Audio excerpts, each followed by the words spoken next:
এ two one এত বিন্দুগামী, তাহলে 0 0 বিন্দুগামী, এক্সের জায়গায় 0, এই পুরাটা 0 হয়ে যায়। 0 প্লাস সি ইকুয়াল 0, সি এর মান 0। মনে রেখে এটা একটা অনুসিদ্ধান্ত হিসেবে কাজ করবে। মূল বিন্দুগামী হলে পরিধির উপর যদি 0 0 বিন্দু থাকে, সি এর মান 0। মুখস্থ রাখো, ঠিক আছে? এটা একটা শর্টকাট। পরবর্তী অঙ্কগুলোতে মূল বিন্দুগামী হলে আমরা ডাইরেক্ট সি সমান 0 লিখে দেবো। এই অঙ্ক লিখতে পারতাম, যেহেতু মূল বিন্দুগামী সি সমান 0।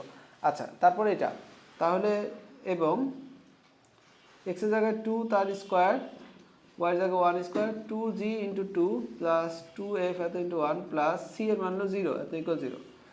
তাহলে এখানে কত 5, এখানে হলো 4g, এখানে হলো f 2f এত সমান 0।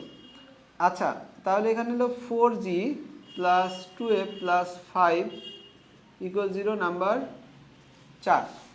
তাহলে একটা জিনিস দেখো, আমরা সি এর মান অলরেডি পেয়ে গেছি,